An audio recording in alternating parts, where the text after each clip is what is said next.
ये है news reporter network. आप देख रहे हैं न्यूज रिपोर्टर लाइव, सोच आपकी, आवाज हमारी। नमस्कार, आप देख रहे हैं न्यूज रिपोर्टर नेटवर्क और मैं हूं आपके साथ वंदना सती। शुरू करते हैं खबरों का सिलसिला, लेकिन उससे पहले नजर डालते हैं सुर्खियों पर। पंडित दीनदयाल की जयंती पर वित्त मंत्री ने दिया अंत्योदय परिवार को तोहफा। अब राज्य में 2027 तक मिलेंगे निःशुल्क 3 गैस सिलेंडर। महिला कांग्रेस अध्यक्ष ज्योति रौतेला का भाजपा पर आरोप, कहा भाजपा की महिलाओं का सशक्त व स्वावलंबी बनने की बात महज एक दिखावा। भाजपा कार्यकर्ताओं ने मनाई पंडित दीनदयाल उपाध्याय की जयंती। पंडित दीनदयाल को बताया अंत्योदय का प्रणेता। सेंट जोसेफ एकेडमी से भूमि वापस नहीं लेगी सरकार, मुख्य सचिव राधा रतूड़ी ने बैठक में लिया फैसला। अब खबरें विस्तार से। पंडित दीनदयाल उपाध्याय की जयंती पर राज्य में अंत्योदय राशन कार्ड धारकों के लाभान्वितों के लिए वित्त मंत्री ने खजाना खोला है। वित्त मंत्री ने अंत्योदय राशन कार्ड धारकों के लिए दिए जाने वाले मुख्यमंत्री निःशुल्क 3 गैस सिलेंडर योजना को वर्ष 2027 तक बढ़ाने पर अपना अनुमोदन प्रदान किया। उन्होंने बताया कि मुख्यमंत्री घोषणा के तहत परिवार के उत्थान के लिए मुख्यमंत्री निःशुल्क 3 गैस सिलेंडर देने संबंधी योजना को 2022-23 में लागू किया गया था। यह योजना इस वर्ष मार्च माह में समाप्त हो गई थी। सरकार ने इस योजना को अति महत्वपूर्ण पाते हुए इसे बढ़ाने का विचार किया है। वित्त मंत्री ने बताया कि इस योजना को वर्ष 2027 तक बढ़ाने संबंधी प्रस्ताव पर उन्होंने अपना अनुमोदन प्रदान किया है। देखिए, सबसे पहले मैं पंडित दीनदयाल उपाध्याय जी को स्मरण कर रहा हूँ, उनको श्रद्धासुमन अर्पित कर रहा हूँ, जिनकी आज जयंती है। और जिन्होंने अंतिम छोर में बैठे व्यक्ति यानी अंत्योदय के लिए एक चिंतन हम सबके सामने रखा था। और हमारी भारतीय जनता पार्टी की सरकार, माननीय धामी जी की सरकार नित नए आयाम छू रही है इस दिशा में। आप जानते हैं माननीय मोदी जी भी जिस प्रकार से गरीब लोगों के लिए काम कर रहे हैं, 25 करोड़ लोगों को गरीबी रेखा से बाहर लाने का काम इन्हीं 10 वर्षों के दौरान हुआ। 80 करोड़ लोगों को आज भी राशन गरीब लोगों के लिए हमारी केंद्र सरकार दे रही है। मंगलवार रात्रि को देवप्रयाग के पास धौलीधार क्षेत्र में एक कार दुर्घटनाग्रस्त हो गई, जिसमें एक व्यक्ति की मौके पर मौत हो गई। घटना की जानकारी मिलते ही एसडीआरएफ की टीम ने मौके पर पहुंचकर राहत और बचाव कार्य शुरू किया। एसडीआरएफ टीम को देर रात डीसीआर टेरी गढ़वाल से सूचना मिली कि धौलीधार के पास एक कार 100 मीटर गहरी खाई में गिर गई है। इस सूचना पर पोस्ट 82 से एसआई धर्मेंद्र पवार के नेतृत्व में टीम तत्काल घटनास्थल के लिए रवाना हुई। वहीं दुर्घटना के कारणों की जांच पुलिस द्वारा की जा रही है। एसडीआरएफ की त्वरित कार्रवाई से शव को समय से निकाला जा सका, जिससे दुर्घटना स्थल पर राहत और बचाव कार्य पूरा हो सका।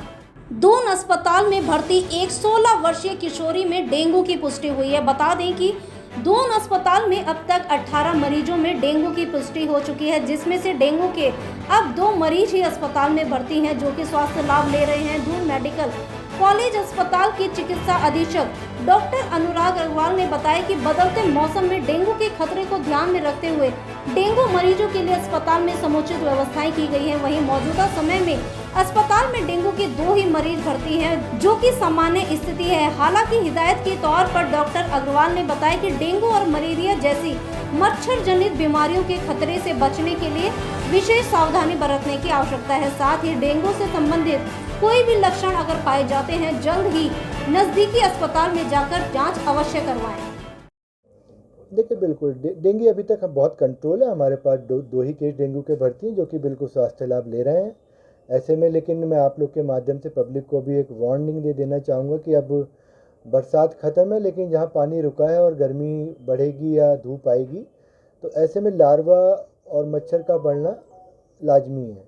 तो ऐसे में अब हम लोग को और ज़्यादा ध्यान रखना ये पड़ेगा कुछ दिनों तक कि हम लोग मच्छरदानी का उपयोग करें। और शाम को अगर खिड़की खोल रहे हैं तो जाली लगी हो।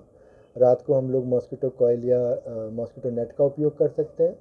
राजधानी देहरादून में जिलाधिकारी सवीन बंसल के एक्शन के बाद आबकारी विभाग में अब इसका असर देखने को मिल रहा है। जिला आबकारी विभाग ओवर रेटिंग की शिकायतों पर अब लगातार छापेमारी की कार्रवाई कर रहा है। आपको बता दें कि पिछले दिनों देहरादून के डीएम सवीन बंसल ने शराब की ओवर रेटिंग की शिकायतों के बाद राजधानी देहरादून के कई ठेकों पर छापेमारी की कार्रवाई की। मदिरा की दुकानों पर निर्धारित दर से अधिक मूल्य दिए जाने के लिए देहरादून के डीएम सवीन बंसल खुद साक्षी बने। ग्राहक बनकर छापेमारी करने पहुंचे डीएम को निर्धारित मूल्य से 20 रुपए अधिक उनसे वसूला गया। उसके बाद से डीएम के निर्देश पर अब लगातार आबकारी विभाग की ओर से कार्रवाई की जा रही है। आपको बता दें कि पिछले दिनों मुख्यमंत्री पुष्कर सिंह धामी के निर्देश के बाद प्रदेश के सभी 13 जिलों में 100 से अधिक स्थानों पर छापेमारी की कार्रवाई की गई थी और कई जगहों पर ठेका संचालकों के खिलाफ जुर्माना भी लगाया गया था।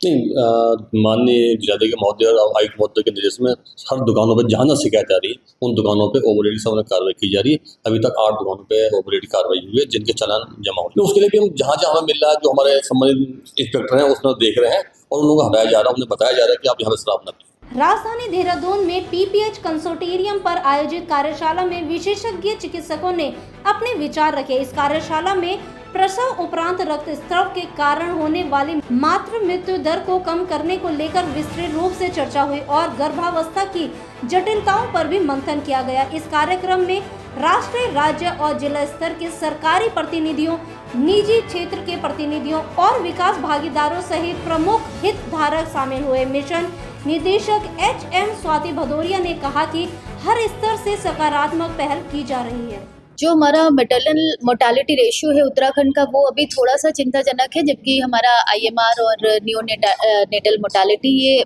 हम काफ़ी बेहतर कर रहे हैं इसमें। तो उसी के लिए ये एक बहुत ही पॉइंटेड प्रयास है कि जिससे हमारा PPH जो है पोस्टपार्टम हैमरेज, वो मेजर रीज़न होता है। तो हमारे जितने भी प्राइवेट गवर्नमेंट सेक्टर के हॉस्पिटल्स हैं, मेडिकल कॉलेजेस हैं, जो हमारे डेवलपमेंटल पार्टनर्स हैं, प्रोफेशनल बॉडीज़ हैं, सभी को आज यहाँ पे इन्वाइट किया गया है और कि वहाँ पे हमारे क्या कारण होते हैं, हम उससे क्या सीख सकते हैं और हम उसको किस प्रकार से इम्प्लीमेंट करते हैं। तो ये क्रॉस लर्निंग का भी प्लेटफॉर्म रहेगा और आगे भी हम इसको फॉलो अप करते रहेंगे कि इसका ग्राउंड पे इम्प्लीमेंटेशन पूरी तरह से हो जाए। उत्तराखंड मदरसा शिक्षा परिषद के अध्यक्ष मुफ्ती समून कासमी ने देश के सभी वक्फ बोर्ड अध्यक्षों की जांच की मांग की है। उन्होंने कहा कि जिन गरीब और बेसहारा लोगों के लिए वक्फ की संपत्तियों का उपयोग किया जाना था, उन्हें कोई लाभ नहीं मिल रहा है और वक्फ बोर्ड के अध्यक्ष और उनके चहीते अमीर बनते जा रहे हैं। मुफ्ती समून कासमी ने कहा कि देश में कांग्रेस के 16 साल तक शासन किया और कांग्रेस के शासनकाल में ही वक्फ बोर्ड का गठन किया गया था। उन्होंने कहा कि कांग्रेस में मुसलमानों को केवल वोट बैंक के रूप में इस्तेमाल किया गया था। उन्होंने ये भी कहा कि जिनके लिए इन संपत्तियों को दान दिया गया था, उनकी सामाजिक और आर्थिक स्थिति पर कोई फर्क नहीं पड़ रहा है। उन्होंने कहा कि उत्तराखंड की धामी सरकार और केंद्र की मोदी सरकार देश में सबको साथ लेकर चल रही है।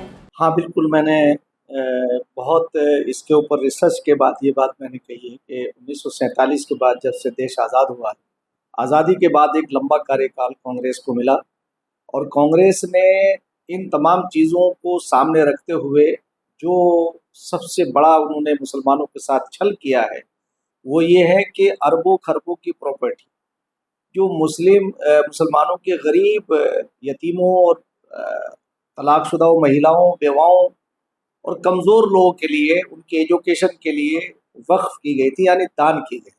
पंडित दीनदयाल उपाध्याय की जयंती के अवसर पर कैबिनेट मंत्री रेखा आर्या ने देहरादून के द्रोणपुरी वार्ड संख्या 43 में भाजपा के संगठन सदस्यता अभियान में शामिल हुई। इस अवसर पर रेखा आर्या ने पंडित दीनदयाल उपाध्याय की तस्वीर पर पुष्प अर्पित किए और उन्हें श्रद्धांजलि भी दी। वहीं रेखा आर्या ने देहरादून में पहुंचकर भाजपा संगठन के बूथ स्तरीय सदस्यता अभियान में नए सदस्यों को सदस्यता भी दिलाई। इसके साथ ही उन्होंने भाजपा के कार्यकर्ताओं को संकल्प दिलाया कि पंडित दीनदयाल उपाध्याय के दिखाए गए मार्ग पर चलकर भारत को सशक्त और आत्मनिर्भर बनाएंगे और उनके समृद्ध भारत के स्वप्न को पूरा भी करेंगे। आज पंडित दीनदयाल उपाध्याय जी की आज जयंती है और आज पूरे भारतवर्ष में देश के कोने कोने में उनकी जयंती को मनाया जा रहा है। पंडित दीनदयाल उपाध्याय जी भारतीय जनता पार्टी से लेकर भारत के एक नागरिक के लिए एक विचारधारा है जहाँ पर एकात्म मानववाद, जहाँ पर राष्ट्रवाद, जहाँ पर अंत्योदय का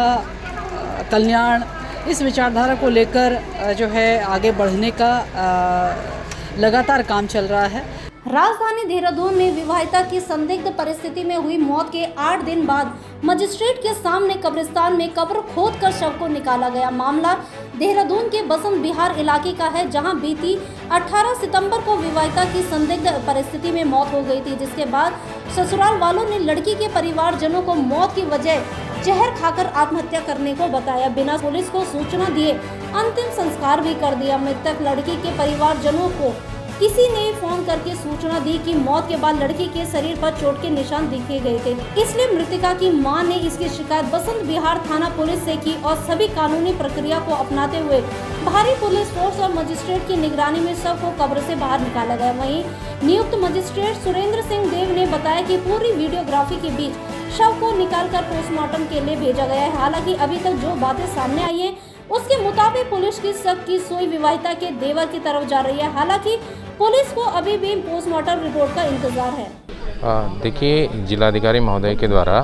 मुझे यहाँ पर इस कार्यवाही हेतु मजिस्ट्रेट के रूप में नामित किया गया था, जिसमें एक मृतिका जो कि फराह नाम था उसका 18 सितंबर को एक निधन होना की सूचना आई थी, जिसमें उनके मायके पक्ष के द्वारा यहाँ पर एक FIR बसंत विहार थाने में दर्ज कराई गई, जिसमें उन्होंने हत्या की आशंका को देखते हुए बिना पोस्टमार्टम कराए इसको दफना दिया गया था। तो इस दोबारा से इनको कब्र से बाहर निकालकर इनका पंचायतनामा की कार्रवाई की जा रही है और इसके बाद पोस्टमार्टम की कार्यवाही की जाएगी, जिससे पता चल सके कि वास्तव में किन कारणों से इनकी मृत्यु हुई है। प्रदेश महिला कांग्रेस अध्यक्ष ज्योति रौतेला के नेतृत्व में आज महिला कांग्रेस कार्यकर्ताओं व महिला स्वयं सहायता समूह की महिलाओं ने संयुक्त रूप से प्रदर्शन करते हुए सचिवालय घेराव कर सीएम धामी के नाम संबोधित ज्ञापन उप जिलाधिकारी को सौंपा। इस दौरान महिला अध्यक्ष ज्योति रौतेला ने कहा कि उत्तराखंड सरकार द्वारा एक और जहां महिला सशक्तिकरण के माध्यम से महिलाओं को सशक्त व स्वावलंबी बनाने की बात कही जा रही है, वहीं राज्य सरकार के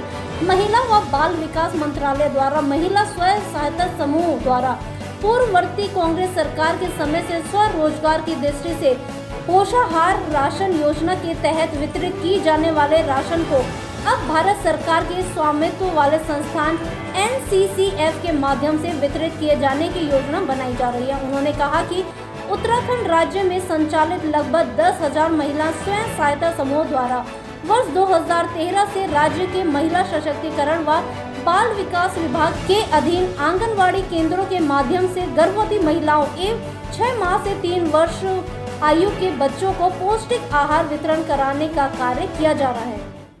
देखिए, हम आज महिला सशक्तिकरण और बाल विकास मंत्रालय के खिलाफ सचिवालय में कुछ कर रहे हैं। हमारे प्रदेश में हम कांग्रेस की सरकार में 2014 में टेक होम राशन एक योजना चली थी, जो कि 6 महीने से 3 साल के बच्चों को, 14 साल से 18 साल की बच्चियों को, गर्भवती महिलाओं को, धात्री महिलाओं को पौष्टिक आहार पहुंचाने का काम करती थी, जिसमें हमारे पूर्व मुख्यमंत्री हरीश रावत जी ने उस वक्त इस काम को सेल्फ हेल्प ग्रुप से जोड़ के जो ग्रामीण और शहरी क्षेत्र की महिलाएं हैं उनको रोजगार देने का काम किया था। भाजपा ने, रेखा आर्य जी ने, पुष्कर धामी जी ने, मुझे नहीं पता भाजपा ने ये क्यों करा, लेकिन आज हमारी उन बहनों से वो रोजगार छीन लिया। उन्होंने NCCF नाम की भारत सरकार के उपक्रम को बिना किसी टेंडरिंग के 250 करोड़ का काम देने की उनकी तैयारी चल रही है। कैबिनेट मंत्री गणेश जोशी आज मसूरी पहुंचे, जहां उन्होंने लैंडोर बाजार में पंडित दीनदयाल उपाध्याय की 108वीं जयंती के अवसर पर पंडित दीनदयाल उपाध्याय पार्क का लोकार्पण व मूर्ति का अनावरण भी किया। इस दौरान कैबिनेट मंत्री गणेश जोशी ने पंडित दीनदयाल उपाध्याय का स्मरण कर उन्हें नमन किया और उनकी मूर्ति पर पुष्प अर्पित कर उन्हें श्रद्धांजलि अर्पित की। कैबिनेट मंत्री गणेश जोशी ने कहा कि पंडित दीनदयाल उपाध्याय का संपूर्ण जीवन समाज सेवा के लिए समर्पित रहा। उनका सपना था कि देश की हर जन कल्याणकारी योजना का लक्ष्य समाज के अंतिम व्यक्ति तक पहुंचाना है। उन्होंने कहा कि केंद्र और राज्य सरकार लगातार उनके द्वारा दिए गए विचारों और पंडित दीनदयाल उपाध्याय के पद चिन्हों और उनकी विचारधाराओं के अनुरूप आज भारतीय जनता पार्टी देश और प्रदेश में उनकी विचारधाराओं के अनुरूप कार्य कर रही है। महान चिंतक, महान विचारक, अर्थशास्त्री, समाजशास्त्री, महान राजनीतिज्ञ दीनदयाल उपाध्याय जी की 108वीं जयंती है।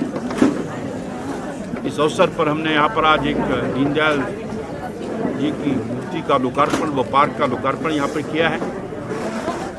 यहाँ पर आकर जो लोग आए उनको नमन करें, उनसे प्रेरणा लें कि उन्हीं की प्रेरणा से आज भारतीय जनता पार्टी सत्ता में है, क्योंकि समाज के अंतिम पीढ़ी के अंतिम व्यक्ति तक विकास की लहर पहुंचनी चाहिए।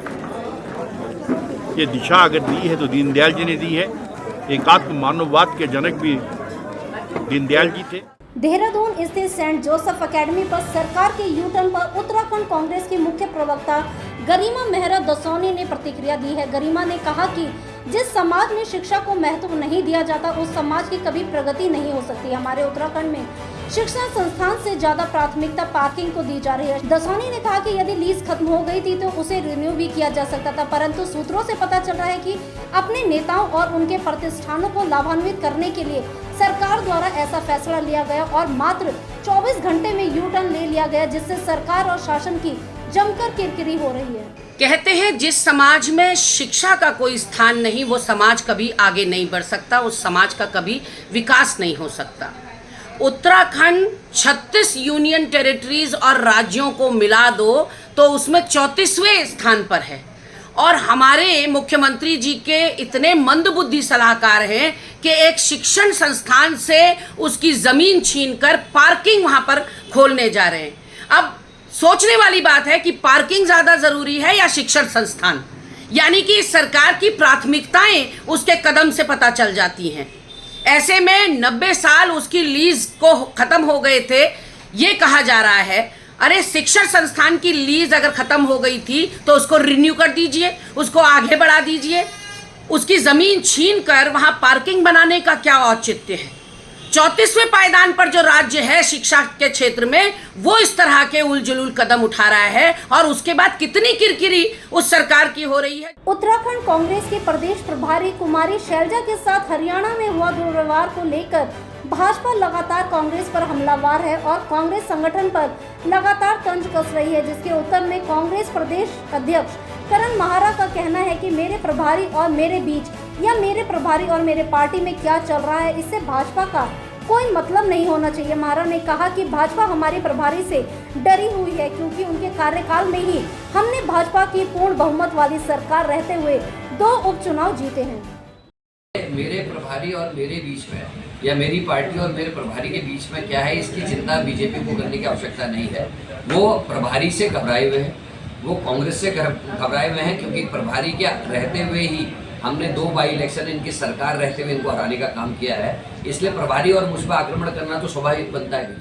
बीजेपी मीडिया प्रभारी मनवीर सिंह चौहान ने कहा कि भारतीय जनता पार्टी की सरकार के द्वारा मातृशक्ति के उत्थान व सशक्तिकरण के लिए अनेकों योजनाएं संचालित की जा रही हैं। साथ ही उन्होंने कहा कि बीजेपी पार्टी की सरकार सेवाओं में मातृशक्ति को सरकारी रोजगार देने की बात करे तो महिलाओं को आरक्षण देने का काम सरकार ने ही किया है। लखपति दीदी योजना के साथ साथ मुख्यमंत्री स्वरोजगार योजना भी सरकार के द्वारा ही चलाई गई है। सरकार के द्वारा कई अनेक ऐसी योजनाएं चलाई जा रही हैं, लेकिन कांग्रेस अनावश्यक रूप से दुष्प्रचार के एजेंडे को आगे बढ़ा रही है और मातृशक्ति को लेकर दुष्प्रचार कर रही है, जबकि भारतीय जनता पार्टी की सरकार में आज उत्तराखंड की बेटियां हर क्षेत्र में विकास की ओर आगे बढ़ रही हैं और हर क्षेत्र में मिसाल पेश कर रही हैं।